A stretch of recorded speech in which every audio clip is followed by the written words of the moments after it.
All right, guys, let's take a minute so I can tell you about Sleeper, a one-stop shop for all your sports needs.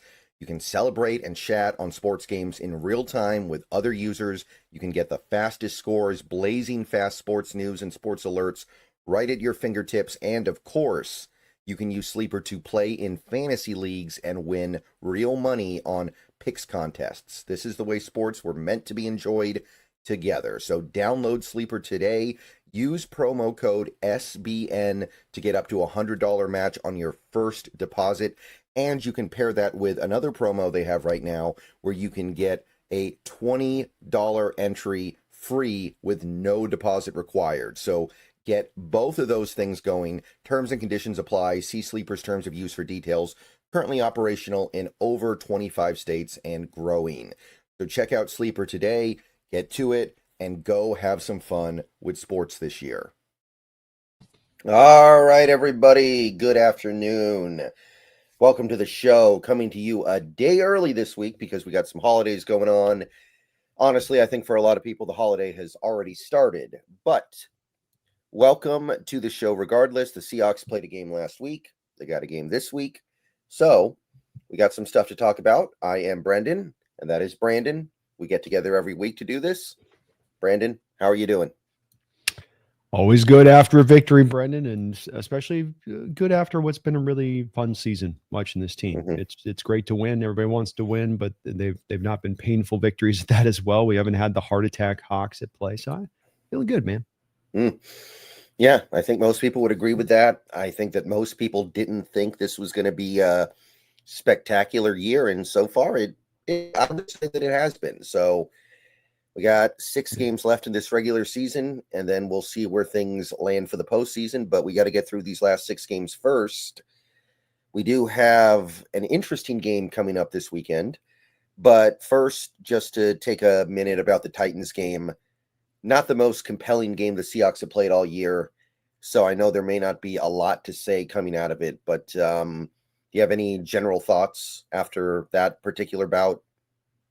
I think it's one where you get right game is the way you think in mind on this. You did some adjustments offensively to get some things a little bit more with Sam being able to play a little more controlled and taking a little bit more of the easier throw out in the flat, giving him some simpler stuff at times. I thought, and defensively, I thought you played a really strong game. I thought Cam Ward. I was really not about you, but I was very impressed with Cam Ward. He's not a guy that I was thinking at all times when he was taking his number 1 overall pick that this is a guy that was deserving of being selected at that spot. But I can't deny the fact that the kid, and especially going back and watching the All-22, you're breathing down his throat constantly in this game. I don't know if he had 40 pressures. This was totally charted by PFF on this one, but I do think that you were really making his life hard and harassing him, and he was just sometimes finding a way. I think the future is very bright for them with that kid, as long as they can get that operation put together correctly out there. Yeah, that was probably his best game of the year so far, especially given who it came against. Pretty fun game for him, pretty exciting. You definitely saw the upper limits of what he might be able to do in the pros. And it like a lot of people were a little down on the defense after that game, but I really think Cam Ward just did some really impressive stuff out there more than anything else. Yeah, going back to Washington, we watched him all the way back at Wazoo, and you always saw the pocket toughness and the pocket awareness is very high on him and being able to sense what's around him. He also kind of adds this like little third aspect of it to where, he can get the ball to the guy without having his feet fully set and then needing to get his whole throwing motion into it. He's got a strong enough arm where he can kind of be hit and still kind of get that thing off. And he just played a marvelous game, I thought. He was really inspired in his play, and Seattle defense was taking it to him. I mean, they're making life hard. I also think a little bit of it was that second half where you lose Tayakata, and so you go into a little bit more of conservative mode, defensively speaking. They were dialing a lot more stuff up in the first half and blitzing and really coming after him in a major way. In fact, as much as they'd done all year in that first half. But then it seemed like once you had D'Anthony Bell out there that you just kind of pulled back on the stick a little bit. Right, and it makes sense to do that because I don't think D'Anthony Bell played poorly or anything, but I do think what you can do is a little bit limited with him out there. And depending on how things go the rest of this week, we might not even we might be down to D'Anthony Bell for a big chunk of this upcoming game. We'll see what happens with Okada and Love, but no guarantee we have either of those guys. So that'll be interesting to see how much things get adjusted if that is the Hmm. case. Yeah. Also, Quandre brought back in the fold too, so that you never know, they may surprise us and say, hey, Hmm. he's going to run out there over D'Anthony, because D'Anthony Bell's more of a strong safety. He's not a split shell guy, and that he can go Right. free or strong. He is more strong, and Kobe is kind of already your strong. Kobe could maybe do some free safety stuff, but I'd estimate with Quandre, of course, you have more of a pure free back there, and if you just cut, maybe you aren't going to call as much of the intricate coverages this week, but maybe you don't think you feel like you have to because of the quarterback you're facing on the other side and the offense you're facing on the other side. But I thought that was a real key signing, giving you some insurance there. Right. So one thing that we've kind of seen over the last few days, coming on the heels of that Rams game the previous week, of course, and then with some of the plays that happened against the Titans, there seems to be some concern about Sam Darnold with turnovers. According to PFF, he had two turnover-worthy plays that just didn't turn into turnovers on Sunday. Where do you stand when it comes to the whole turnover stuff? Because that was also something that Darnold was asked about by the media last week, and he talked about it. And seems like a lot of Seahawks fans sounding off about it. Like, where are you when it comes to the turnover discourse? Um, I really feel like it's a bit overstated, to be honest with you. Um, when it comes down to the turnovers from Sam Darnold, we have one game this year that you can very keenly point to and say his interceptions cost us this game. Aside from that, Brendan, what other game is it that his interceptions have cost us the game? And please don't mention Tampa Bay, where he threw 4 touchdowns and for 360 yards. That's not what I'm talking about here. That's him performing at a exceptionally high level throughout all that game, and a ball bounces off a helmet. So I don't think that can be one we go, well, there's one right there where he threw a pick in a game. See, because I know you don't think this, but I'm sort of intimating what I'm trying to pick up here, which is that I feel like there are Hawk fans a little bit here that I get this sense of, and frankly, I've kind of been around this track a couple times with Russell Wilson and with Geno Smith.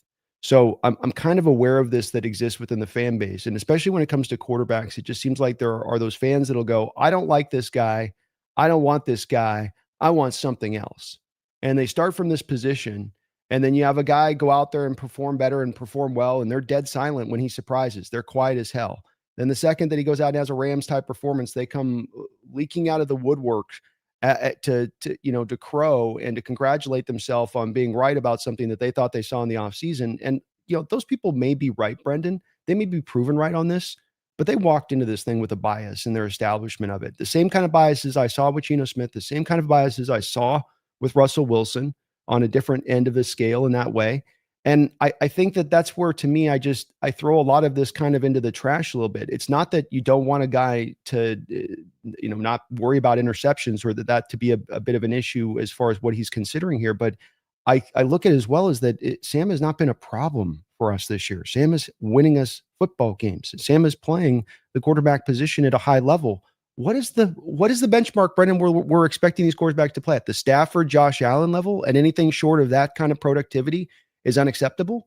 I mean, I kind of need you, if you can. I know it's not necessarily your outlook on it, but flesh this one out for me a little bit in what it is that we are looking to be chasing for a standard wise at the quarterback position. Yeah. I often wonder that as well. And the thing that I've been saying for a while now is that Sam Darnold is a guy who will put the ball in harm's way a little bit. He's not one of these quarterbacks that is all about risk management and preservation and just throwing the ball out of bounds or taking sacks over and over and over to avoid turnovers. He's going to turn it over every now and then. And the thing that I've said is, okay, deal with it. First of all, like, just kind of deal with it. These players are not perfect. With very rare exception, very few players in the NFL are perfect. So, get it out of your head that he's just going to do the exact right thing on every single play. And also, my other thing that I've come back to is that we have the number 3 scoring offense in football. And you can't take away the turnovers without taking away other stuff. You can't just carve the turnovers out and leave everything else in. If you tell Sam Darnold to stop turning the ball over, you're also going to lose some of the great throws that he's making that are risky, but they still turn into big plays and touchdowns and points. So, that's kind of how I feel about it. Yeah, the turnovers are a little bit high, but that is kind of what Sam Darnold has been his entire career. And it doesn't stop him from being a good or even great quarterback. So I feel like that's getting a little out of hand. I feel like I've said this a couple times already this year. People use the turnover stuff way too much to try to judge how good or bad a quarterback is, and it really doesn't correlate as strongly as people seem to think. I'm glad to hear that you are on the same page with this. And some great stats that you just presented there about how good the offense has been. In addition, let's just remove Sam. How's the offense been? Well, executing high level, productive, putting points on the board consistently, getting out there and routing opponents. And I am with you on this. And I've got a theory on this, Brendan, being that when it was in the 2000 teens and things were moving to spread concepts as far as passing goes and a little more high volume passing, and there were so many easy passes built within, I think that you saw the interception numbers go down at that time a bit across the league, and that offenses and quarterbacks became hyper protective of the ball. I think we're transitioning back into old school football here, under center, play action, turning your back to the defense, more of, kind of having to push the ball down the field at times within the nature of how defenses are sometimes playing you, and especially with the stack box, structure. Throw the ball further down the field. That's less, more chances for things to sometimes go, askew. I think now, though, that what you saw with old school football, what you saw with 90s football and early 2000s, to your point on this, that brand of football was not as hyper, like obsessed with interceptions being the end of the world. You didn't want them. You want to avoid them. You want your quarterback playing a clean game, but you're not going to necessarily say that this thing is the marker in itself of a quarterback failure or not success. Matt Stafford had 17 interceptions in the year that they went to the Super Bowl and won it, and that was recently. So having just led the league in interceptions that year. So it's one where you want to pay attention to it, but always the context matters. How's the offense playing around it? How's Sam Darnold playing around it? Right now, he's due to have 4,300 yards that he's projected to throw through. That's one of the best in all-time Seahawks history. He's going to have 29 passing touchdowns. I'm sure that's going to be probably top 5, Brendan, all time for passing touchdown for a Seahawks quarterback in our history, somewhere in that neighborhood. Well, you got Russ threw more than 30 a couple of times, and Gino did it one time. I think Dave Craig did it once. That's about it. So probably a top 5 there. He's got an 106.2 quarterback rating, which I'm sure Russell had a year or two, or he's maybe a little bit higher than that. But if I'm not mistaken, that's probably higher. In fact, it is higher than Russell's career quarterback rating at this point, which has of course been brought down. He's throwing at 69.5 completion percentage rate, so almost a 70% completion rate, while he's averaging 9.3 yards per attempt. Those two numbers shouldn't go together. That should be your 65% when you're averaging 9.3 yards per attempt. So kind of what I'm saying is there's a lot of statistical markers here. PFF, top 3 rated quarterback in the sport. Like, what do you want to pull out stat-wise to show that he's playing sterling, he's playing good football? And then we have this one stat here that we're going to become hyper-fixated on, which quite frankly, there's a lot of stuff with his turnovers that's out of his hands. He's had a couple of times where he can't see the guy coming in and he gets the ball knocked out of his hands because of pressure. He's had a couple of interceptions that have gone off helmets, tip pass, which I would say, again, going back to it, that's the nature of the beast of what you're going to get in a West Coast offense, where there is a lot of short passing mixed in with some of the deep shots we're taking into this. You're going to get hands up. You're going to get bodies jumping to try to get into passing lanes to knock that stuff down. So it's not a worry to me here, Brendan. I hear it from the fan base on this, but I think that it's just one where we're becoming a little too fixated and getting lost on this one from what is one of the better quarterback seasons that we've seen in Seahawks history. Right. And, our previous franchise quarterback is one of the all-time great quarterbacks in NFL history at avoiding turnovers. I believe his interception ratio percentage is like, for the Seattle part of his career, was somewhere around like 6th or 7th best in NFL history. And you know how many times we had a top 3 scoring offense with him at quarterback? 0. Never.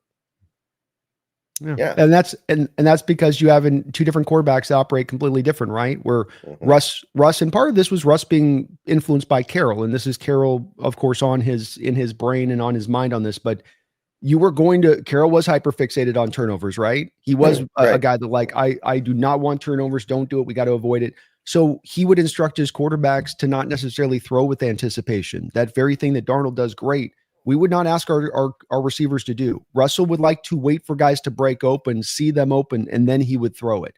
That was kind of his style. And then it was, again, influenced by Coach Carroll on it. But like you said, great point. What would we always see from those offenses? A lot of inconsistency, a lot of, well, we'll go through 2.5 quarters and do nothing, and suddenly we come alive halfway into the third quarter a little bit. What do we see with this offense? Able to score right out the jump, able to put opening touchdown drives together, able to have moments like this last week where we don't punt until there's 10 minutes to go in the third quarter for the first time. You get those kind of benefits on the back of an offense that stylistically runs this way versus the opposite. Yeah, and it maybe it means we're a little more high variance, but embrace the roller coaster a little bit, right? I mean, it can result in great things. You can win a Super Bowl turning the ball over a bunch. You really can. Mm-hmm. As long as you're explosive offensively, as long as you can still put consistent drives together around that, you absolutely can. Mm-hmm. So I think we're both on a similar page here. I think that is something that people need to kind of learn how to live with, and also understand that it's really not that big of a deal. Like it really isn't. Like look at Josh Allen. Josh Allen was leading the league in turnovers for quarterbacks pretty much every year until last year. Did anybody think Josh Allen was a bad quarterback until last year? I don't think so. Yeah, Mhm. agreed. It's good. Another good point. I think we've got a lot of statistical points we can look to on this, to where we go, look, this isn't. Let's not just look at Sam in this. Let's look at the big picture of this throughout the NFL on it. And interceptions aren't good in themselves, and you want to look at them, but there's so many good things to the side of it, that you can't let that wash out this one bad. Right. Okay. So I can't really think of too much else from that Titans game. It was just kind of a show up, put up your 30 points, have the game be over with. There wasn't much to it. Game ended up looking a lot closer than it was because of the punt return touchdown. If not for that, this is probably a game that we sleepwalk in the fourth quarter through. A little bit of drama at the end because of it, but I can't think of too much else to say. No, and even the punt return, there was a block in the back and a hold on the play. So Yeah, it was I saw the hold. It was on Kendrick, right? the block in the back was on. It might have been Kendrick. Yes, the hold was on Kendrick, and then the uptake man on the right side gets Yeah. blocked in the back. The initial guy coming up there gets pushed right in the back, right in the open there in front of the official. Yeah, that set me off because they were calling it tight the whole game. Like there were so many flags the whole game, and then they decided to swallow it there. That I was not Well, happy. and from an official standpoint, that's when you get flags. When the punt returner reverses field and the blocks go from, I'm sealing the block here because my guy's going behind my back, to the guy's going behind your back. Now I want to hold on to that. I don't want to release that because I have no way to block you. You've got the leverage away from you when he tries to sprint away that other side of the field. So another place where officials, you go, why didn't you see that exactly? It was blatant, happened twice on the play, and this is what happens when you get a punt returner reversing field like that. Hmm. But pretty typical stuff. I think we both thought that it might be a blowout, and in our defense, there was a point in the game where it was 30-10, which is very close to the scores that we had. And then Tennessee put up some points at the end, which I was never worried we were going to lose that game. I'll put it to you that way. I never really got to that stage of it either. You got the game in control, and you weren't able to fully put them away. But I mean, you basically had them in control throughout this game. Yeah, in the modern NFL, if you get to a point where you need to recover an onside kick to win, the game's basically over. It's almost impossible to recover those things now. Another game ending in victory formation, man. Mhm. That's the example of you had it pretty comfortably. Right. So, real quick, we did have a little bit of stuff happen during the week. You mentioned the Quandre Diggs signing. Just a couple of hours ago, it was announced the Seahawks signed Cam Akers, the running back formerly of the Rams and of the Vikings. Maybe he's here to give us their playbook. But it's also might mean that George Halani is out for at least some time, and we need a third running back. Akers completely shredded his knee a few years ago. Took a long time for him to get back. I don't think he ever really did get back all the way, but he's still in the league at least. Yeah, I mean he's not been given a lot of run, but you do look recent history here. I know absent this year, he hasn't really had any run, and he was stacked up on the depth chart with Minnesota because they had signed Jordan Mason this offseason, and they already had Aaron Jones. So there was just Right. not, if those two guys were healthy, you weren't going to get any touches. But he was okay. 2024, he was averaging 4.3 yards per carry. So he's had some low end ones too as well. That Achilles is a tough one, man. Some guys don't always come all the way back. And he looked great for that playoff run they had, the Rams, when he did bounce back. He looked like he'd been almost like he was able to come back initially, like you'd seen him, but it didn't seem like he was able to sustain that, Brendan. And he's got to make sense though. He's a pro. He's been around the block. He'll be able to pick up this playbook really quickly. And you're hoping you're not having to utilize him a whole lot with your 1-2 running back punches you have it set up. Right. Again, I think Halani's probably going to miss some time, and it's too bad. Halani was doing some nice stuff. I appreciated what he was doing, but not a loss that should really affect much of anything with this team. No, I think you're able to sustain this one. Okay. Yeah, and kind of exciting news here, or at the very least, it's interesting. Riley Mills has had his practice window opened. He's got 21 days to be activated, or else he reverts to IR for the rest of the year. I personally don't think there's a lot for him to do on this team right now. It's if he was active right now, it'd be great because we don't have Jaron Reed. But by the time Riley Mills is ready to play, Jaron Reed's probably going to be back. So I don't really see much from him this year, but he can practice now. So maybe he gets on the field. We'll see. I think you're going to kind of keep an eye on things with this as far as your health situation goes. If a Leonard or a Byron Murphy had an issue here, I think you have this kind of locked in where he's ready to go to be loaded in there and thrown out there if you need to call upon him.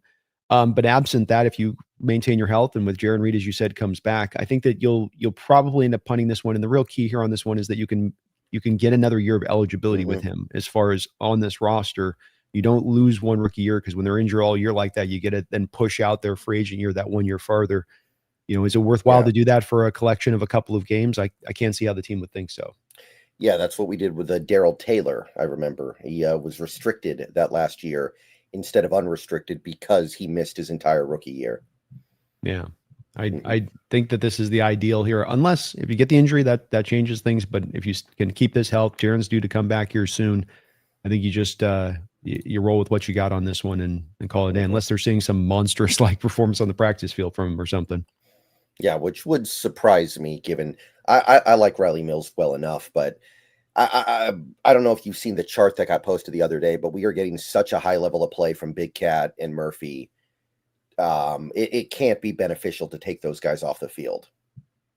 I can't see it. And he's not going to be a nose tackle. He's a 3-tech, Brendan. Oh, yeah. And again, a guy that transitioned recently to 3-tech in college. So he's not a refined, polished 3-tech here. This is a guy that's going to be already raw as the day is long. And that does mean he's going to take probably a little time to develop.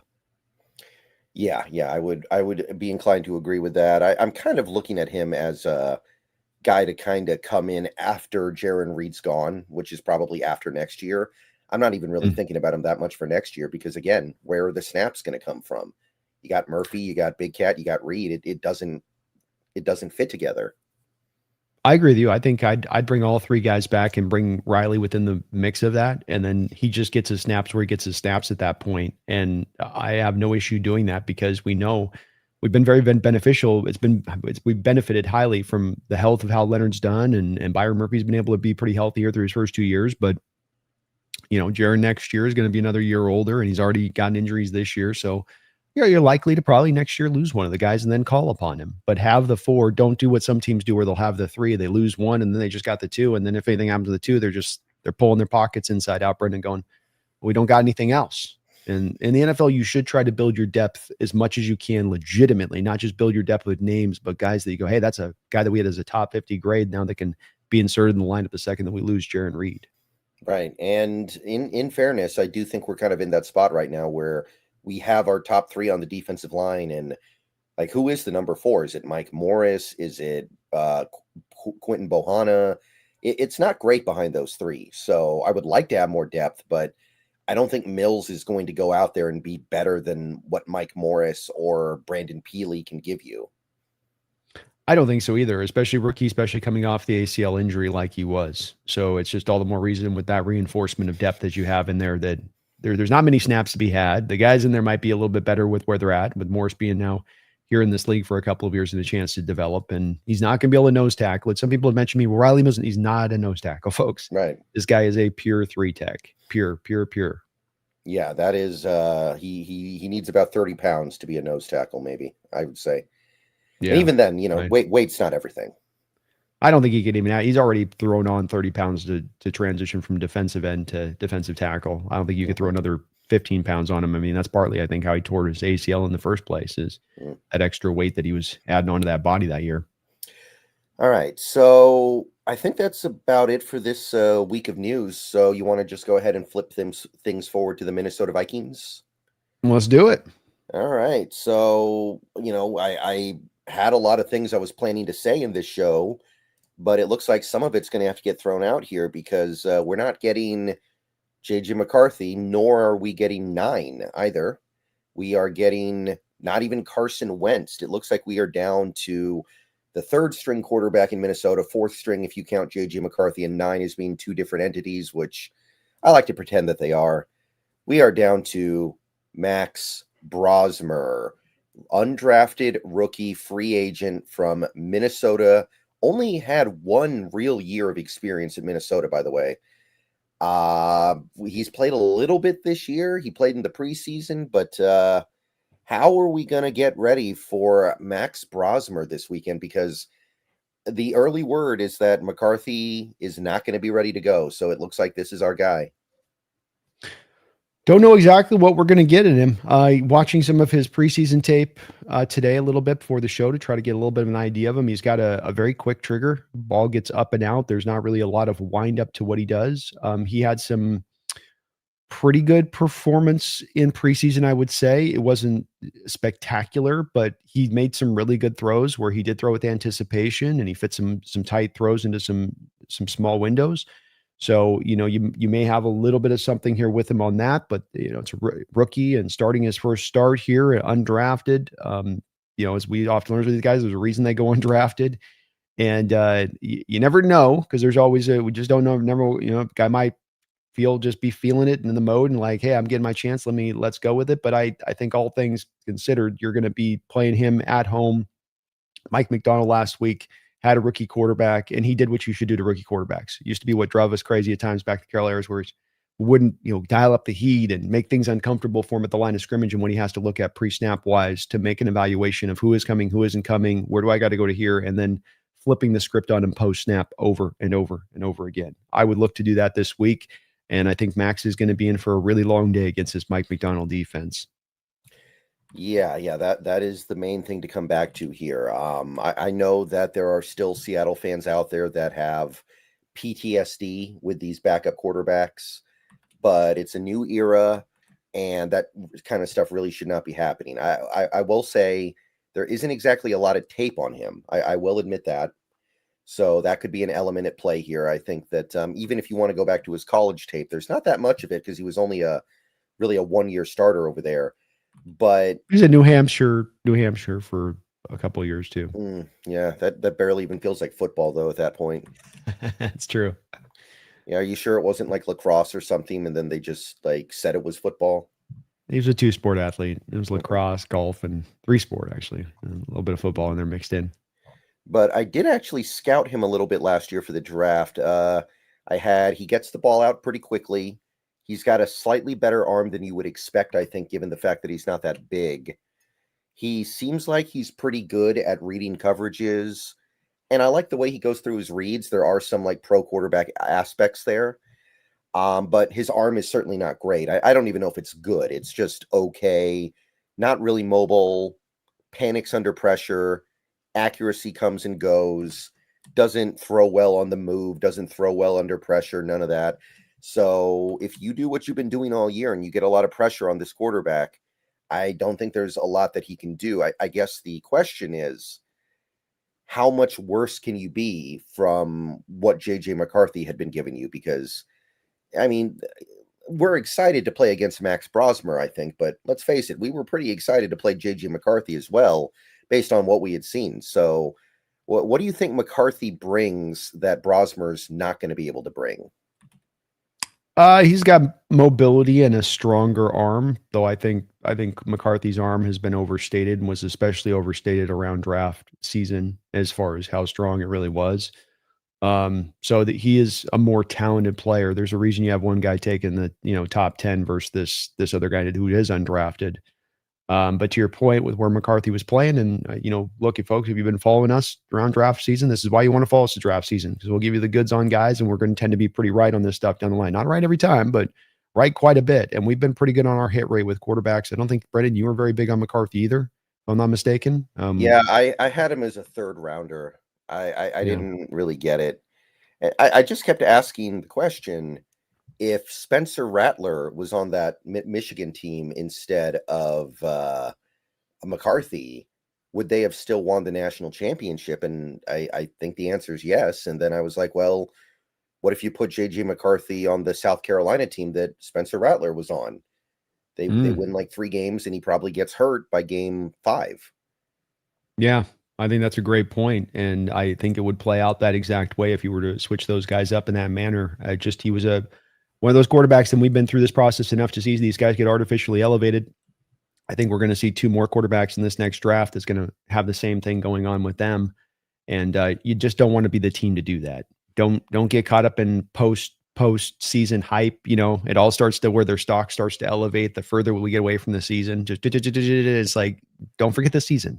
Stay locked into what you saw from the year. Keep remembering that game against Penn State where they had him throw like 6, 7 times because they were trying to obviously protect him from himself a little bit with that. Yeah, you're running the ball decently, but you're also scared of that Penn State defense and that he's not going to be able to throw into it. You don't have a quarterback throw 7 times unless, especially college football, unless you're trying to protect your quarterback. And I'm not trying to go draft a guy top 10 if I got to protect him in college football.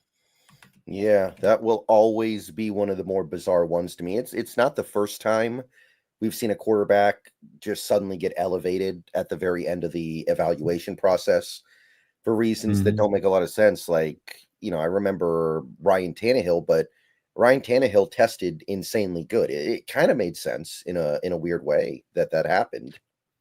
It did too, because he was a wide receiver through Texas A&M's first couple of years there. Right. So I remember. you didn't have as much quarterback to go off of, but you're like, he's making the transition. I can think that this is going to continue to get better with time and that he can refine some of what he's done. Whereas with JJ, he had been a multi-year starter. He's always been a quarterback. You had already kind of gotten not close to a finished product because he is a young kid, but that, he is largely what he is.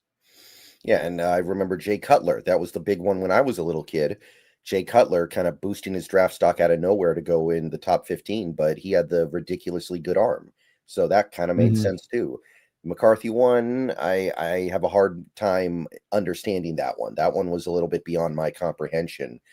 And I do agree with you that there is this kind of natural reaction you have as a football fan to go, well, Brosmer cannot be worse than McCarthy.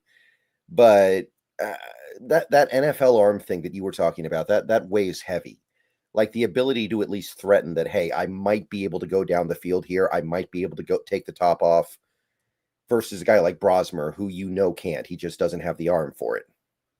Mm-hmm.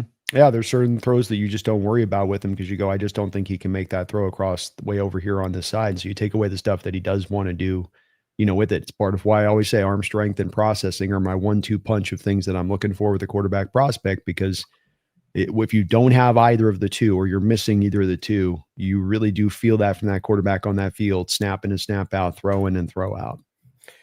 Yep. So yeah, very limited quarterback. I like his brain, but the flesh is weak. The spirit is willing, but the flesh is weak. I think your scouting report hits it right on exactly to what I saw, by the way, in the preseason stuff that I checked out here before the show, where it's that quick release, like you mentioned in your scouting report. Processing, I did see him on preseason going through a couple of reads despite being a rookie quarterback. So he did do a little bit of that on the preseason tape. And he's decisive with the football. He's not going to probably spend a lot of time sitting back there patty caking the ball, partly because he's not a mobile guy, so he can't afford to do that type of stuff. But he's gonna see it and let it rip. So it could be a little like that Saints game we played earlier this year, where you had Spencer Rattler getting the ball out very quickly, and Seattle's defense did fine in that game. Although Rattler didn't play the worst game ever, I No, do think we're probably going to see something like that this week. Yeah, I would imagine short passing attack, heavy amount of running from the Vikings, testing our light fronts, our light boxes. I would imagine you're going to get a lot of that. They don't tend to be a super hyper running team, but you got to have to feel like O'Connell's going to maybe switch that a little bit this week with the rookie quarterback starting. Hmm. And speaking about the rest of that Vikings offense, let's let me switch over here to the.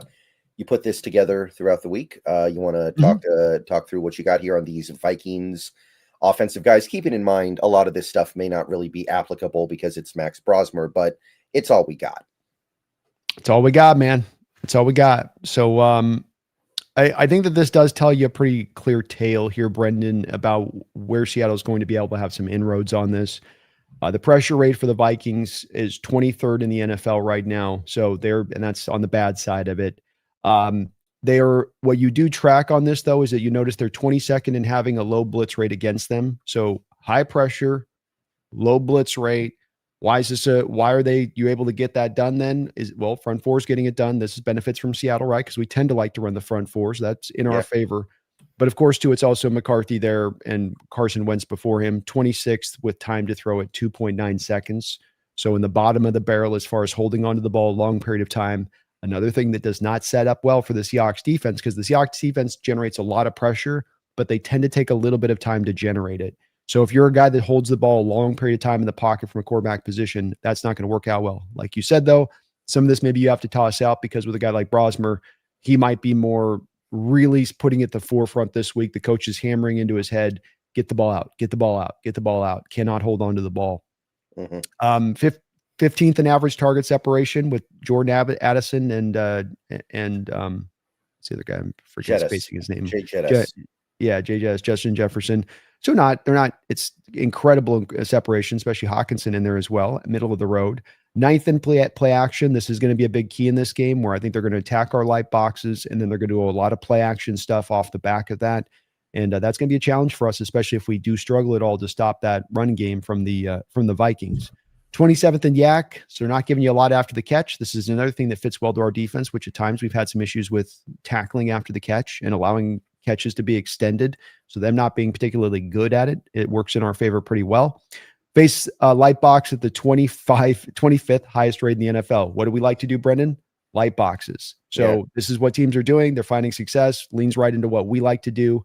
28th in stack box rate low. So teams are not blitzing and they're not stacking the box to generate the pressure against this Minnesota Vikings team. 53% of the runs are to the outside, and that's the 11th highest. They're having issues with some of their players setting the edge consistently. The linebacker play, they've had to sit down Ivan Pace, the kid that actually had a pretty good year for them last year due to tackling, due to how he's playing as a run defender, how he is in coverage at times. So you're going to see again back to how fits well to us as far as being able to defend. I think the outside run where we're more vulnerable is to the inside, where you have the two outside edges and you have the two inside linebackers and you have the 6-man box. If you're coming downhill into the A and the B gap, that's where we're susceptible. If you're going to try to take it to the outside, that's where we're going to be able to bring those bodies back up and keep the gap integrity, and the help can arrive then, essentially is what I'm trying to say, Brendan. So pretty well as the designs of this Vikings offense works, it goes pretty well like a lock into a key a little bit for a Seahawks defense from my perspective. What's your take? Yeah, and a big piece of this is what they've been dealing with on the offensive line this year, right? Because they had a good offensive line last year. It took a hit when Darisaw got injured, and they really tried to build it out this offseason, right? They signed Will Fries, they signed Ryan Kelly, and they drafted Donovan Jackson. And Darisaw's gotten hurt again. I don't think he's going to play this week. We'll see, but it doesn't seem like he's going to play. Donovan Jackson's hurt. Doesn't seem like he's going to play either. I think Ryan Kelly just got back from injury a couple of weeks ago. And I think Will Fries has missed some games this year as well. I'm not sure about that one. Don't quote me on that.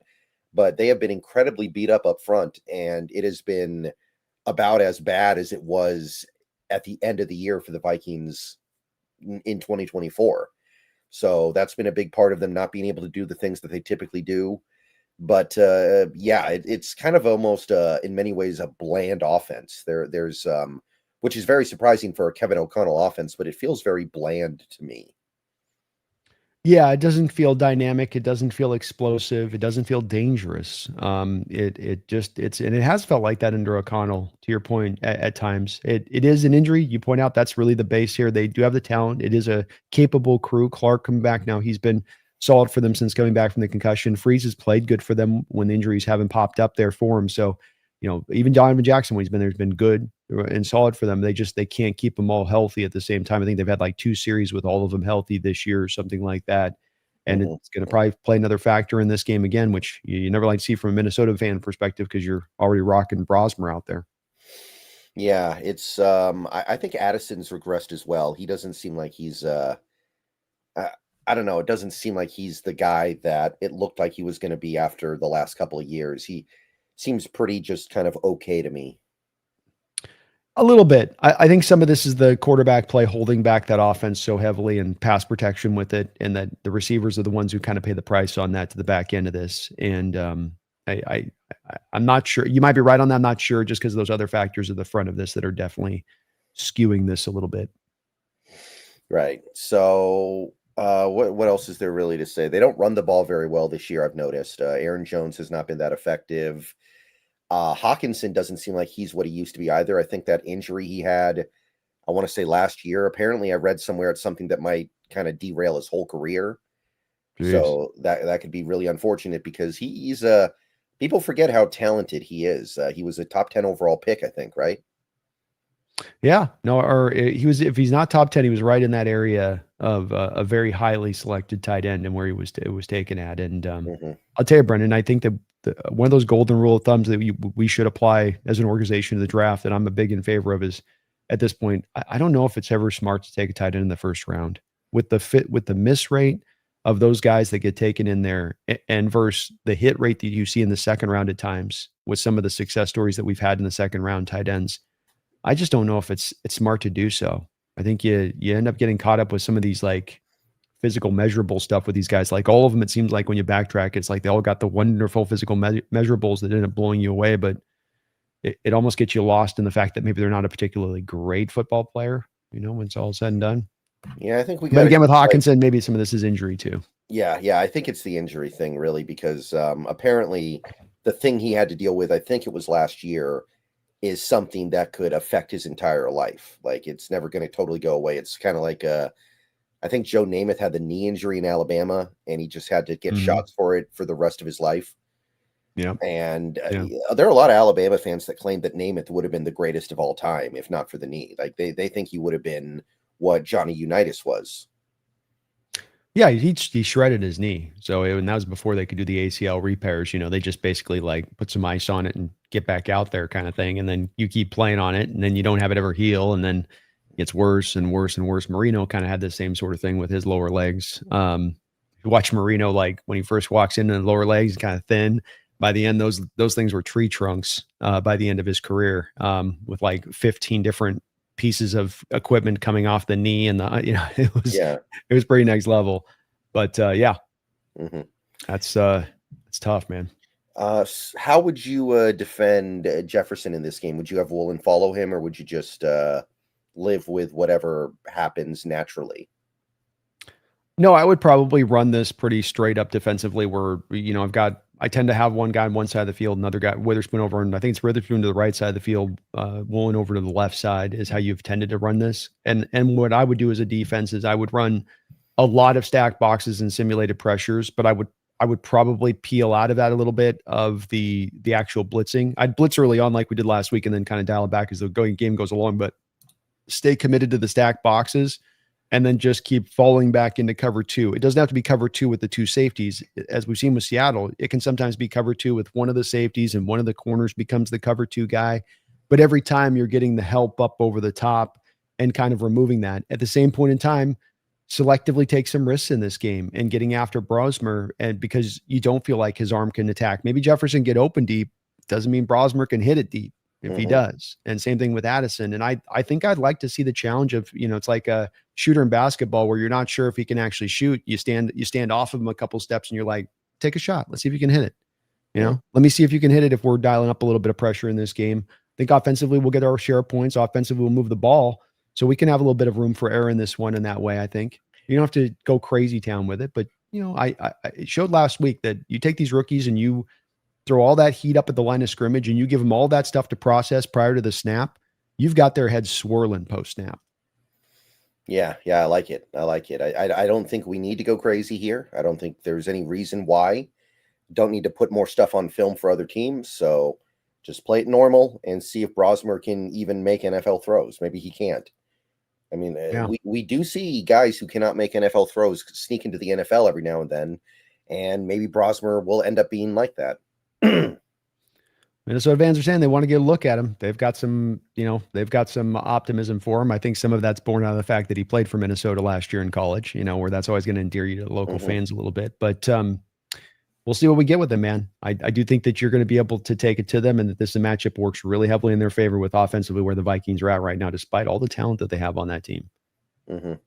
Let's see here. We got a couple donos here. Jeffrey Thistle, thank you for the $5.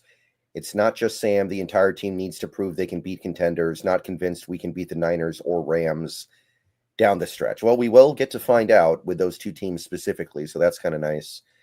But what I would say... Okay, go Sorry, ahead. go ahead. No, you go ahead. I didn't mean to interrupt. Okay. What I would say is that in some previous years, when we would play these contenders, we would get blown out. That has not been the case this year. So I don't feel a sense of dread when it comes to playing these teams like I might have a couple years ago. So I understand that we haven't beaten a contender yet, but I'm not concerned that it's something that we just cannot do. Almost swallowed there. I share your outlook on this. Jeffrey, I get where you're coming from as well. I think it's a valid criticism of the team to take a look at. The strength of schedule for the Seattle Seahawks up until this point this year has been the second easiest schedule in the NFL behind just the New England Patriots. The future strength of schedule for the remaining portion of this year puts the Seattle Seahawks at 29th easiest, or the third hardest remaining strength of schedule. So to your point, Jeffrey, we're going to learn about this team on whether or not they can take these teams down this home stretch. And it's on them to make this. In a lot of ways, you're going to have to probably prove this just to get in the playoffs. You're going to have to take one or two of these guys just to get into the playoffs. So we'll learn the answer to this question. They have not necessarily beat these teams. Back to Brendan's point on this, you've lost these 3 games by a collective, 7 points? In all 3 of those games you've been in down the line, all those games you've come very close to taking the win. So I have more confidence than ever before, like Brendan. I think this team's going to prove that they're ready to take this step this year, and we're going to get a couple of these wins down the stretch. Maybe it's only a Niner and a Colts, and you still are not able to topple the Rams, but that they will have taken down a couple of teams that had really good records. We have already so far even this year, but just further, be able to kind of quiet those questions that are, I think, valid questions, Jeffrey. And either way, when we get to the playoffs, and it does look like we are going to be a playoff team, you're going to have to play those teams. You're going to have to play good teams in the playoffs. Like, I don't think a bad team is getting in the playoffs this year in the NFC. Maybe you don't believe in the Bears, I guess, and they would get in because they could win that division. But I think the Bears are good at this point. They're fine. They're good. It's kind of an open division this year out there, and there's been some inconsistency with some of the teams we thought were going to be the, blue bloods of that division. Right. We also got this from Jeffrey. Thank you for the $5 again. All my opinions are on hold until we face the next postseason contender. Half the Niner team on IR. If we lose again, I'm going to lose my mind. They're very annoying, man. They're very annoying, those Niners. Half the team on IR, and Robert Saleh is really, really good, man. I don't know what else to say. He should probably he's probably one of the guys at the top of the list to get another head coaching job this offseason. I mean, I don't know how he can't, especially as bad as the Jets are being run. So I get it, man. Jeffrey, I totally get where you're coming from on this. This has been the part that's been missed the last couple of years and still been somewhat missing this year. Your hallmark victories this season are Jacksonville Jaguars and the Pittsburgh Steelers, essentially. Or in Houston Texans, I guess, would be one of your other 3. And like, those are solid wins, but it's still not, none of those teams are a contender. Right. So we got the Niners in week 18, right? Last game of the year. On the road. Yeah, I'm feeling pretty good about that one, but we'll see what the situation is for that game. Like, what if the Niners already have their seating locked up? Like, if they're already stuck in the wild card. Like they may not even really take that game all that seriously. We'll have to see. Well, to your point, if you're already that injured, you're definitely resting what you got remaining, right? Like if it's a game that don't matter at that point. And they lost Brandon Ayuk in that situation this last week, which was always to me a little bit of a worry that maybe that guy comes back in and reinforces those ranks, because Juwan Jennings, Ricky Pearsall, and Brandon Ayuk healthy makes that receiving core look a little bit differently than what it's looking like this year so far. So he's out on this now. I think when it comes down to it, two guys that have really harassed us and given us hell, Fred Warner and Bosa, both of those two guys being out. When Bosa went out halfway in the game last year on the road against the Niners, we were able to really get the offense going. When Fred Warner was out this year for that one drive against the Niners, that was our one scoring drive in that game. Yeah. I think that we're going to be able to really exploit that. Yeah, you should be able to, for sure. So we got a little bit of interesting football NFL breaking news here. Not Seahawks related, but can you give me a drop real quick? Give me a breaking news drop real quick. Let me see if I got one here. Hold on. I don't think I got one on my deal. I got to do the yeah, that's what I meant, man. Police Academy style. Oh, there we go. There we go. I got to get that freaking on my drop, man. All right. Frank Ragnow is coming out of retirement for the Lions home stretch run. Wow. Okay. That is out of left field. Yeah, that is out of left field. So, cool. You always wonder why more players maybe don't do this, where you can avoid all of training camp and through most of the rigors of the year and get yourself in shape, come in for the home stretch, especially a guy like him who's has body beat up so much, so often. It's good for the Lions, man. It's a big boon for them. Yeah, that might actually flip things a little bit in that division, because they're only behind Green Bay by half a game. Like that could tilt things. That's big. Absolutely. He was, I think, the second best center in football last year. Yeah, when he's out on the football field, he's top end, top notch. So it's hurt them this year losing him, no doubt about it. They've been able to find some footing here and there, but that was a big loss for them this offseason. Yeah, and if I was a football player, I think I'd do that a lot. Like I'd retire and then just come out of retirement with a month left in the season, like 5 years in a row. I'm surprised more players don't do that. You're right. Like people have been talking a little bit about maybe Aaron Donald doing it, which is absolutely terrifying. But like, why wouldn't you do that? Like that makes sense, right? Maybe your body can't hold up the whole season, but it can definitely hold up for 2 months. Well, yeah, Brandon Graham also do this with the Eagles here recently. So maybe this will be part of a little bit of a newer trend where players are willing to be open to doing this. And if I'm a team, I would definitely be open to it. Hey, I got a guy that I know can give me that help down that stretch run, and why not? What do we got to lose on it? It's not going to cost us a lot of money to do this. It's not any risk. We don't have to trade any draft capital. So maybe we'll see this be more of worth the 17 game season, and players like, I don't want to go through that long ass thing. I'll do the back end. If you guys are okay with that, throw me a couple $1 million and all right, bet, let's do it. So good move, both these teams, and good to Detroit be able to bring him out of retirement like that. Yeah, that's it's fun. It's fun. I like it. Interesting stuff. And we also got another from Jeffrey. Thank you for the $5. After a decade of bad OL play, I always evaluate offenses from the OL back. Even Mahomes can't play behind a bad OL. The thing about this that is kind of crazy, because I did a video about this earlier this week where Sam Darnold's on pace to get sacked 17 times this year.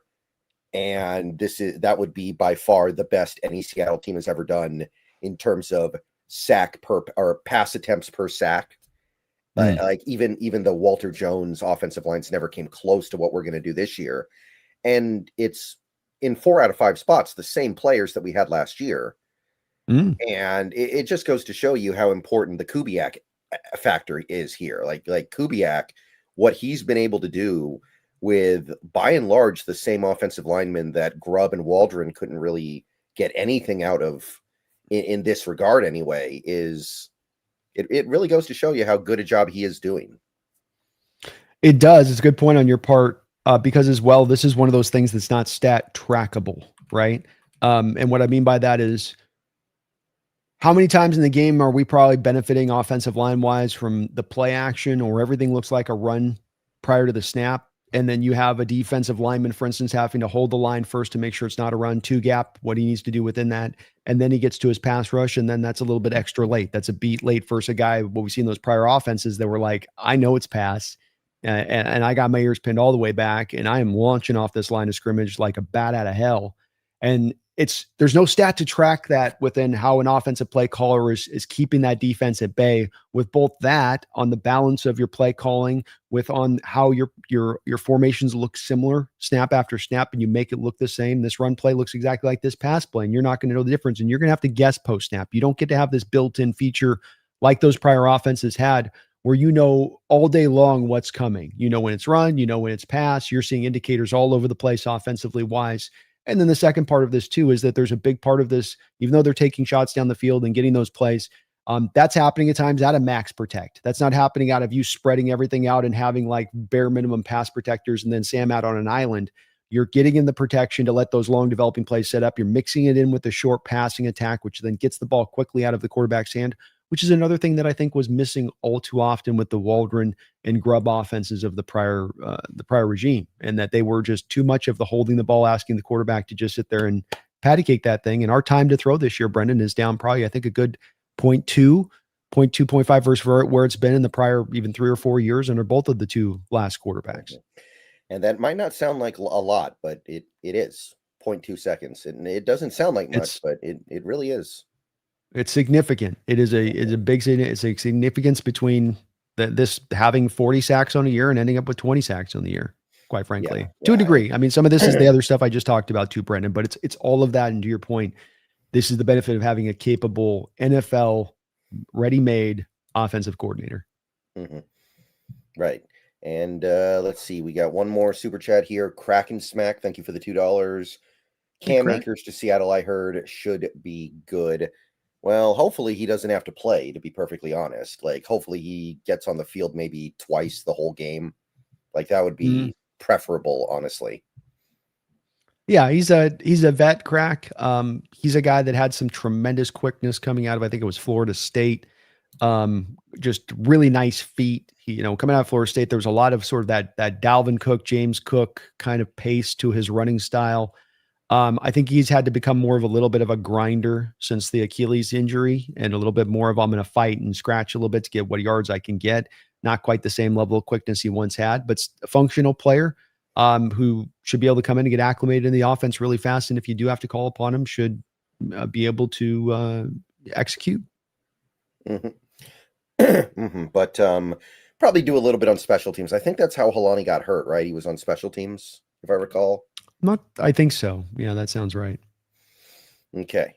So I believe that is it for the donation. So let's try to do a little bit of a sleeper discussion. You ready for that? Let's do it. Okay. So let me get the overlay up. Let me do this, and let me try to get this screen sharing program to work. Can you tell the people about Sleeper a little bit while I'm working this out? Absolutely. Sleeper is the number one sports app running in the game. I know you got a lot of choices out there that you can pick from, but in our opinion, this is the best one, and not just because they're sponsoring us. It's because they've got some of the most available type of selections to take in these games. You see a lot of these sites that limit down the selections of the over and under, and a lot of times with picks you don't want to make. Not with Sleeper. They give you a lot of different options to put your ticket together. Me and Brendan like the over and unders, but you can also get into still the weekly fantasy if that's your cup of tea. Daily fantasy, you can mix and match basketball, football going on at the same time here and put a nice little ticket together. Go get yourself some money. And if you use our code, either SBN, as you can see here on the screen right now, or NEST, N-E-S-T, either of our codes, and we're having a code off here, and that will get you up to 100% matched of your first deposit up to $100. But wait, there's more, because if you just create a login, just simply create a login, that will give you a free $20 into your account. So $120 for me and Brendan to you through the Sleeper app, and you also support the channel at the same time. That's a win-win-win. I have been hearing, Brendan, that there is still some limitations in utilizing this in Washington, by the way. I don't know if you're able to roll it there, but if that is the case and you find some still limitations within there, you can always use it on any kind of casino network out there in the state of Washington. Yep. I've done that before. All right, so let's go to the Seahawks Vikings game here real quick. So I'm going to start us off with, I think, a fairly easy one at this point. JSN, anytime touchdown. He's on a roll. No, nothing's going to stop him. And I know he can Mm, smell history. History's right in front of him. okay. I like it. Let Mhm. me bring up mine. I can't quite see it on the thing. Yeah. So I gotta bring it up. JSN has a date with destiny. All right. I'm gonna go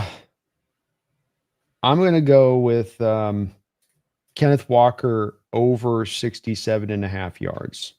Oh, okay. Let me find that one real quick. Yeah, 67.5 rushing yards for K9. Yeah, the Vikings run defense not been great this year, and we'll talk more about that after this. But they have not been up to standard this year, so I like that. Okay. What's your Let's next see. pick? What else are we gonna do? Oh man, 170 for Max Brosmer. I almost want to go under Jeez. on that, but that's so low. I don't think I can. Yeah, that's a tough one to Yeah. go under on. So I am gonna go with actually. Let's go with Hawkinson over 29.5. A tight end is a young, struggling quarterback's best friend often. So let's do Hawkinson 30 or more. And I'll finish up the ticket with Sam Darnold at over 232.5. I think Brian Flores is going to blitz the house, set up a lot of audible calls to quick passing, and having you at least early in this game dialing up a little bit more passing off the back of that. And I think he's able to, especially when you blitz. One of the problems with blitzing is you can have the price paid on the back end of doing that. Flores does a good job of covering the back end. We'll talk about in a second here, but I still think Sam gets his yards. All right, so we got Darnold over 232. We got K9 over 67. We got JSN anytime touchdown. And we got Hawkinson with 30 or more receiving yards. That is 7.1x. So you can go on a $10 entry there, go up to 71. So get on over to Sleeper again. Use the code I'm SBN. He is NEST. Either way, you get a 100% match up to $100. And don't forget about that free $20 as well. So get on over to Sleeper and have some fun with sports this year. All right. So I think that, I think we're good. So let's flip on over to now this Vikings defense where this might be even more depressing than what's happened to their offense because last year Brian Flores was absolutely in his bag. Just his aura was unmatched, off the chain stuff he was coming up with. And that Vikings defense was downright elite. I think they were fourth in scoring. They led the league in interceptions by a mile. They were cooking up all kinds of crazy pressure. And so far this year, they did add on a little bit. They got some new players. They got some good guys. There's some talent there, but they just it hasn't been the same at all. They're actually, I think, second to last in the league in picks. They're not really getting pressure the way they were last year. It's a tough sight. Like, what happened? How did this switch get flipped so quickly? Well, it's not been anything specific as far as there's a major catastrophe or injury. I think there's just a variety of things going across the board here, Brendan. They moved on from Harrison Phillips in the inside. That's hurt their run game because they've gone to Hargrave. You and I both know from Hargrave's days going back to the Eagles, he made a choice. I'm going to be a pass rusher and I'm not defending the run anymore. I mean, Mhm. he chose to do that at the Eagles. He continued that with the 49ers. It was not going to change with the Minnesota Vikings. They got Jonathan Allen in there as well. They tried to kind of stack up too many three techs on the inside. That's led to some issues in stopping the run. They can't set the edge. That's led to some issues in stopping the run. The linebacker play has gone downwards. Pace has been exposed a little bit with that. Harrison Smith, who's maybe going to be a Hall of Famer when it's all said and done, is very old on the back end. I don't think that he's playing anywhere near where he used to play. When you look at the numbers on this, Brendan, Vikings are a team that's going to get after you. Uh, Teams are passing on the Vikings at the lowest rate of the NFL. This is part of, like you said, the struggles to the run, and the struggles to the run being a variety of things, linebackers and the front. It ain't just, well, the front's struggling. Well, they don't have a nose tackle. Well, the linebackers can't tackle. It's all of that stuff. They are second in pressure rate, but some of that comes, in my opinion, Brendan, from that being first in blitz rate. Now, it's some guys are still playing pretty good. Greenyard's still playing really well for them. They've got some dynamicism off the edge with Van Geekel as well, and he's a good all-around player who had Defensive Player of the Year. It's not quite having the same year as he did last year. You know, last year he was in the voting for Defensive Player of the Year. He's not in there this year right now, but they are going to blitz you up. They are going to bring it a lot. And what you get with Brian Flores is he's kind of the master of the fire zone blitz. So he's going to bring stack boxes up and do that. You can see that fifth and stack box rate. So they are on the high side and how they utilize that. They then fall away of that, but they fall away of that to tending to be in a 5-man blitz front. So they're not sending 6-7. That's not casino blitzes you're tending to get.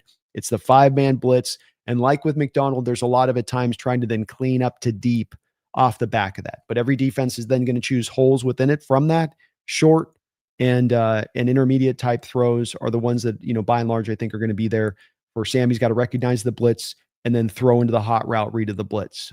There was a play that we hit this game. It was kind of look almost like a sub screen where you're out of I formation. You do a fake handoff to Kenneth Walker. Oots goes through the hole, and then he breaks out to the right. Walker just breaks out to the right, and you have Walker throwing it out in the flat with Oots out in front of him. But you're having at that point a linebacker blitzing right into Sam Darnold on that play. And Sam's doing just what you tell quarterbacks to do, which is throw right at the blitz, because the guy that's blitzing is vacating the space behind that player. And that's what they did to Walker. Remember, he had that little 20-yard catch and run there on that play. Pretty creative little design there. But those are the kind of plays you're going to be able to hit with the Minnesota Vikings in this game. And Sam's got to be able to identify the blitz. He's got to take his time up at the line of scrimmage, Brendan, and really he gets rushed sometimes where he doesn't let things kind of settle and then recognize it and then make the call and go. He'll get up there and kind of get in a hurry to get to the snap and to be playing with tempo, which I understand. But with this defense, you've got to be careful with that, and you got to be patient going up around the line of scrimmage and see it true. But you're going to blitz that much, no matter, even if it's just a 5-man blitz, you're leaving yourself susceptible onto the back end. Kind of surprising at how much they've stacked the box and still struggled to stop the run, Brendan. That's again going back to, like, if you stack the box that much, you should be able to stop the run pretty well because you have the extra bodies up there. That's though representatory of the fact that those defensive tackles aren't holding the line as well, and the edges aren't getting the job done as well over there. As in addition to that, Dallas Turner, the kid that they took in the first round, still quite struggling to get in there and solidify himself as not just only a starter, but really getting legitimate attempts in there to go at. And you're not getting a lot of light boxes in this game. Teams do attack the Vikings inside, outside in the run game from a pretty equal standpoint on that one. So I do look at this a little bit as similar to how we looked at and I'm interested to see where you stand on this, but when I look at these numbers, I walk away with it on similar to where we saw it to the defense, in that the way that this Vikings defense is structured up against what Darnold does well, what Kubiak does well, what our offense does well, it's kind of a mismatch. Like, I come back to, if I'm thinking about the defense that Darnold doesn't want to face, it's going to be a Rams type defense that's going to run front 4 and drop 7 into coverage. And he's going to have those passing windows squished down, and he's going to have to make kind of a tough decision with not a lot of room to do. And if you've got the front 4 that can generate pretty quick pressure, they don't have to blitz to do so. That's the team I think a Sam Darnold might have some issues with here and there. But a team like this that's going to bring the blitz, that's going to, I think he's pretty well accommodated, and we're pretty well accommodated offensively to be able to deal with that.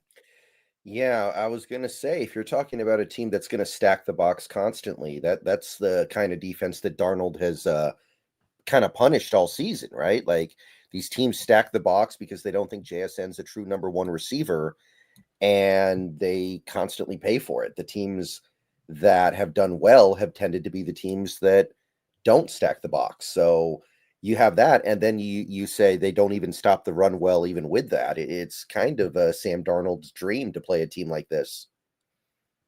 It really is. They also do this thing where, because he's so creative with his blitz packages and that 5-man front can kind of be anybody, he does a lot of that spot dropping into space with guys you wouldn't typically think should be spot dropping into space. I mean, the Packers last week were able to target their linebackers in coverage down the field on like wheel routes and stuff on the running backs because they didn't trust them in coverage. They do a lot of like taking their edges and dropping their edges into coverage. So this is like a game where Elijah Arroyo or AJ Barner gets to be mismatched up against an edge out in space, working up the field. Like, Sam's got to identify that and target those mismatches and go after it, because that's where Flores can probably get it. He's a really good defensive coordinator. I love his scheme. I love being blitz heavy. But when you're this extreme to that area of it, and you're this complex, and you're this, it isn't even like McDonald has complexity, but he also builds a lot of safety nets within the complexity of his defense, right? The cover 2, you end up in a lot of times deep, and he's very much still keeping things protective. Flores does a little bit of that, but Flores is willing to kind of walk the razor's edge, I think, a little bit more heartily and a little bit of that sort of Bruce Arians like no risk it, no biscuit approach to the defensive side of the ball. And that's where you can punish them in real specific ways. Right. I remember last year the Vikings were playing man coverage at like a historically never before seen before rate. And I think it's come down a lot this year. I don't think they do it as much. They still probably do it a lot, but it's not Mm. obscene like it was last year where they just lived in man coverage. And it's if you're going to blitz, that is the coverage type you tend to lean off of the blitz. You can run zone off blitz, but if you're taking a percentage basis, probably like 75% of the time you're running blitz, you're probably running man coverage to the back of that most for the most part, or having some man concepts within some zone concepts on the coverage on the play by play. Your linebackers maybe spot drop and your corners are in man or something like that, or your safeties are at the depth, but your corners are in man, something like along those lines. So another element at play here would just be Byron Murphy. Seems like he's regressed a lot from last year. Last year he I think made the Pro Bowl. He was one of the best corners. This year feels like he's been a lot more anonymous. Not much to really say about him. Just kind of out there playing, not remarkable. Yeah, he's not been able to match what necessarily did last year. Mhm. And you saw in that one little stat that was on there, ninth in average separation too. So teams are getting a lot of separation. Which you asked about why maybe they're not running as much man is probably because of the amount of separation that they're giving up with some of the corners Mhm. out there. So, are you feeling another big JSN game this week? Because we're playing for keeps now. If he keeps this up, we're talking about one of the all-time great receiver seasons ever. So, do you think he can keep up that pace this week? Yeah, I do. I don't know if I see him going for 150, but can he go for 120, 130 this week? Yeah, I think he possibly could, or he should be able to, because this defense isn't one that's necessarily built up. If you're not dropping the 7 men in coverage consistently, you're going to have a harder time of rolling double teams to one particular player because you're already kind of down one body with the 5-man fronts. Now you roll a double team over here to this guy, and there's all this space all over the rest of the field for that quarterback to go attack mismatches one-on-ones. Right. So, I don't know. I'm not too afraid of this defense, and I can't believe I'm saying that given what they did last year and how much they were theoretically supposed to be adding on this season, bringing in a guy like a Jonathan Allen, getting what was supposed to be far better play out of Dallas Turner. It hasn't come together at all, and they're I think 18th in scoring, and some of that is because their offense has been so bad. But even if you factor that in, I don't think this defense has been very intimidating at all. No, it's not putting the clamps on anybody. The teams are finding some headway and room with it. Some of it's a little bit surprising because they didn't necessarily take some huge step back. And look, Jonathan Allen's been a pretty good player for them as an interior pass rusher. He's not necessarily super dominant, but he's been a solid, I think, addition in there for him. And Isaiah Rodgers has played pretty good corner for them as a new kind of guy on the scene there for him. So they've had some injection a little bit. Just maybe they're just not getting the quite same high-end level of play that they've had from Greenyard and Van Ginkel, and Pace gets moved off the lineup because he's struggling with tackling, and even the guy that got out there as a replacement like Eric Wilson, he's been struggling a little bit. So it's just kind of having a collection of guys, and this stuff part about the NFL, I think, Brendan, sometimes like the Vikings are kind of not a cautionary tale, but something for us to always be aware of when we go into whatever happens this year, moving into next year, is that the NFL and why we like to be aggressive at all times is because you never know when things can just suddenly go off the rails without much, explanation, where it's just like, we just had bad luck here and there. And these guys went backwards here. And then this thing happened and that happened. It's like NFL can just be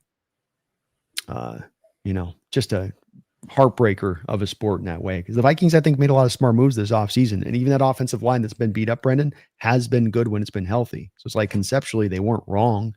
They just aren't on the right end of the injury side of it. I think McCarthy's Right. the one decision, that's the main bad one that you look at. But they had to do that almost as much as anything. Right. And, I also wonder if part of it is when you have Brian Flores as your play caller on defense, you're inherently going to be high variance and you have to learn to live with that. Like sometimes it's just going to be much better, but sometimes it's also going to be a lot worse than you expected. And there's not much you can do about it other than just deal with it. Yeah. Yeah. They're going to remain who they are identity wise, and being hyper pressure based, as pressure based as any team in the NFL. that's where they're going to stay, good, bad, or the other. They're not going to transition in a game and go, well, the blitz ain't working. I guess we got to just go to the 2 high shell and stay with the front four and hope they can get the job done. A little bit of news from McDonald in the last hour or so concerning some of the injuries. Looks like Julian Love is not expected to return this week, probably next week. So probably no Julian Love, and also same for Eric Saubert. Both guys not expected to practice this week, which means I seriously doubt they play. So I think you can kind of cross them off. They believe that Ernest Jones will practice later this week, but they don't yet know how the knee is going to respond. So it's a little bit of ambiguity there, but that's all we got right now. Yeah, no Tyler shocker. Okada not going to IR will be day to day, so that's good news too. So we may need Okada for another week, as it turns out. Yeah, if you're not Noah Okada, I mean, you very likely will get a lot of Quandre Diggs snaps out there, I will say. I'm not saying he'd run, you probably split between him and D'Anthony Bell, but you're going to get some Quandre out there if there is no Ty Okada in this one. So not too surprising. We're still really in as good a situation, I think, as you could ask getting down into the home stretch of the season as far as looking at the injury situation, because everybody's basically going to be back on both sides of the football. And just that you're this deep into the season with that opportunity. I think some of this is being so much comfortably in these football games, being able to run the ball so often and pull these games down. Remember a couple years ago, the stat that we had with the year where the Niners, I think, went to the Super Bowl, where they had played, remember, a game and a half collectively in less snaps than our Seahawks defense had. I think you're going to see the Seahawks defense on the other side of that this year, in seeing that the total number of snaps pulled down, collectively might be a game and a half when it's all said and done. That's a contributing factor to allowing us to be this healthy at the end of the year, I think.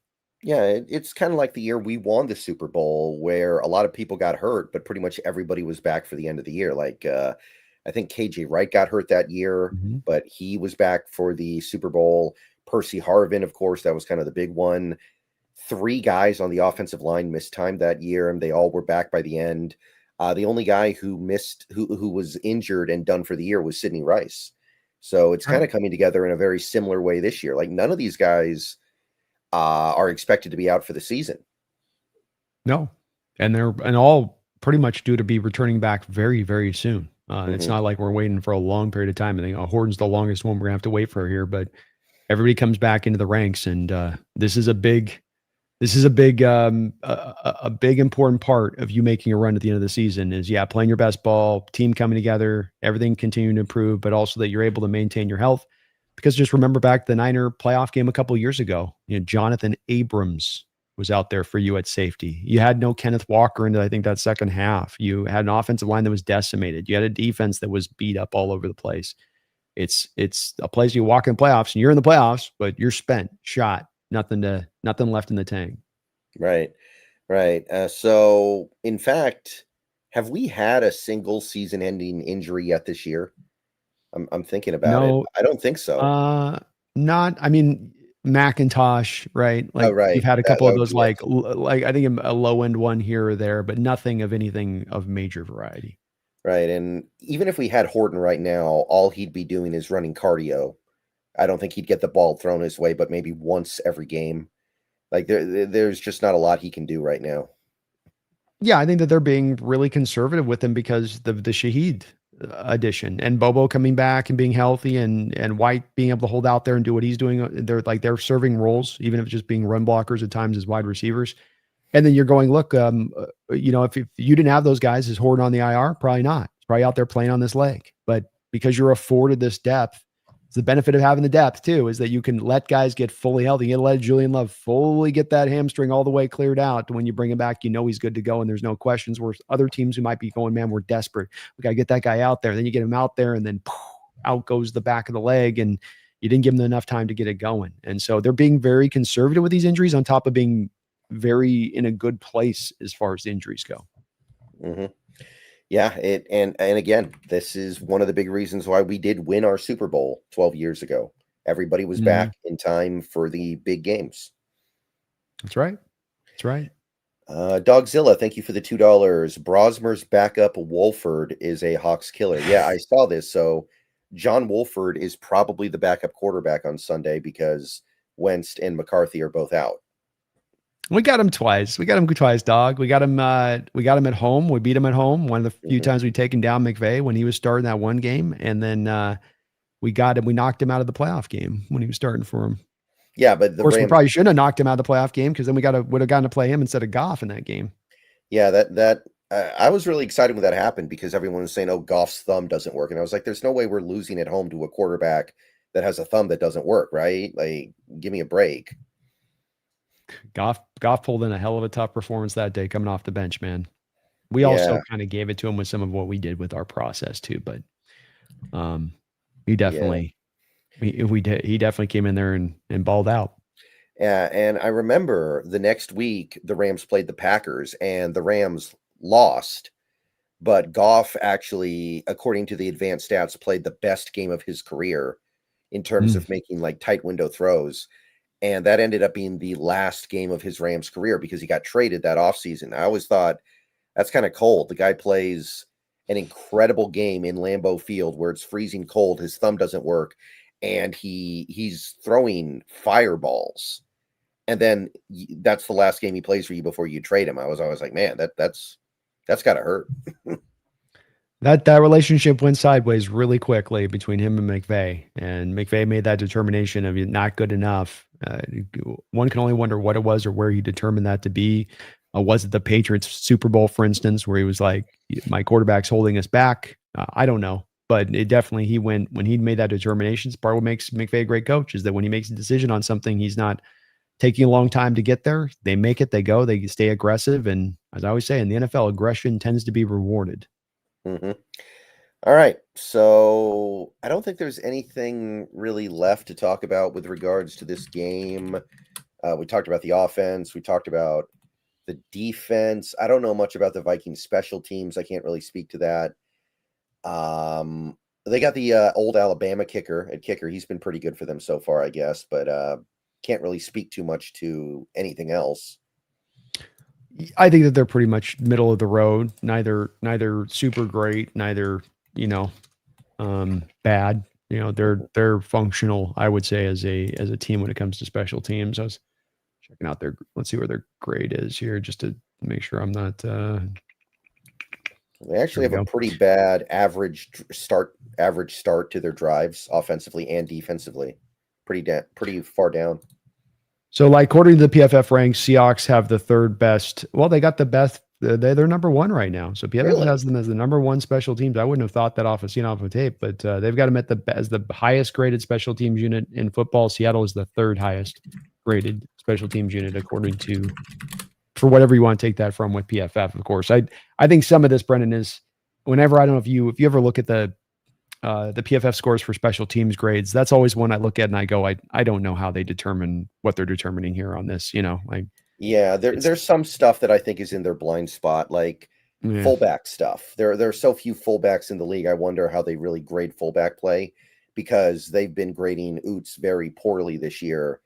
And I'm not saying Oots is playing great this year, but I do wonder if how they're evaluating that. And uh, not that I don't like the way they judge offensive line stuff, but Gray's able getting like 30s and 40s in almost every game this year.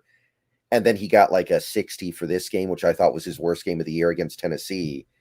I was like, Mm. what are they evaluating? What are they looking at? I don't get it. Yeah, I think it gets tough. From my perspective on Zabel, I think that there's just been when it comes to the run game and pass blocking, he's been really good. No doubt that with that there. I think in run blocking, there's been a lot of struggles throughout the year in these games. And with how much you run the ball, Brendan, with how many first passing attempts, you're running the ball, way more in some of these games. And so that's just going to be a little bit more on brighter display as far as, some of that hole in his game. I think it's going to improve with time being a tackle convert to guard. And the more time he has to not only get wizened to the game and playing inside and used to it, but more stronger. And some of it's a strength thing where he's got the foot speed and he can latch on. He just can't keep always the latch in place there in the running game. Like I think it will come with time. Hmm. Yeah, yeah. I'm feeling pretty good about that as well. I I just don't think the numbers capture reality. Like I look at that and they say Gray Zabel's one of the worst linemen in football. They think he's worse than Anthony Bradford. I'm like, I don't think that reflects reality well at all. Like you can't tell me that Anthony Bradford is having a better season than Gray Zabel. Yeah, I would say probably not. I think the degree of difficulty is much harder for Zabel than Bradford. He's dealing one-on-ones. Bradford's going to get a little bit more help to the right side. He's going to deal with nose tackle. Bradford's going to deal with nose tackles. Zabel's going to deal with three techs, by and large. I think that's one where there's just a tougher degree of difficulty with Zabel's having to deal with in there versus Bradford too, which is a bit of a part of this. But yeah, I mean, look, the grades are sometimes a little bit weird, and they're always there, in my opinion, to be a tool. They shouldn't be just thrown away.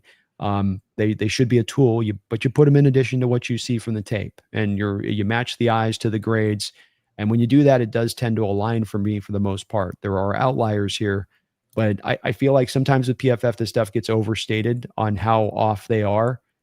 In my opinion, most of the grades fit in alignment to when I go back and watch the all 22 after the game, they fit to pretty well in alignment with that. They're not perfect. There's room for them to improve, but they are a tool. They are a measurement. They are capturing fairly well the performance on the field from these players individually. Yeah, I agree. I think people are too hard on PFF, but I do think they have blind spots, and they're pretty easy to spot. Mm-hmm.